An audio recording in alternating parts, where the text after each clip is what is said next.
ఓరి మూర్ఖ బాలక, ఎక్కడున్నాడు రా నీ హరి అని ప్రహ్లాదుని హిరణ్యకశిపుడు భీకరంగా అడిగినప్పుడు ప్రహ్లాదుడు ఈ విధంగా చెప్పాడు.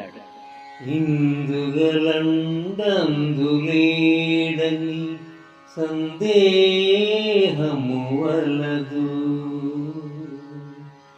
ఇందుగలండందులేడని సందేహము వలదు. చక్రి సర్వోపగతుండు, చక్రి సర్వోపగతుండు. ఎందెందు వెదకి చూచినా, ఎందెందు వెదకి చూచినా అందందే గలడు, ఎందెందు వెదకి చూచినా అందందే గలడు. దానవాగ్రణి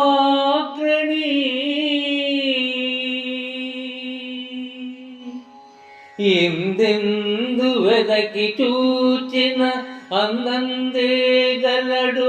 దానవాగ్రణి కంటే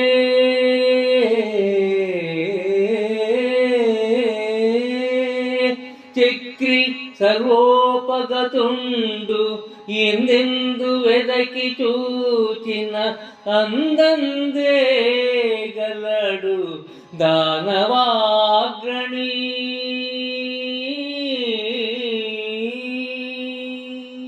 శ్రీ మహావిష్ణువు ఇక్కడ ఉంటాడు అక్కడ ఉండడు అని చెప్పడానికి లేదు. ఆయన సర్వోపగతుడు, అంటే సర్వకాల సర్వావస్థలు అన్నింటి యందు ఉండేవాడు. ఈ విషయంలో ఏమాత్రం సందేహం అన్నది లేదు. అందుచేత ఎక్కడైనా సరే వెదకి చూడాలే కాని అక్కడే ఉంటాడయ్యా రాక్షసరాజా అని ప్రహ్లాదుడు తన తండ్రితో చెప్పాడు.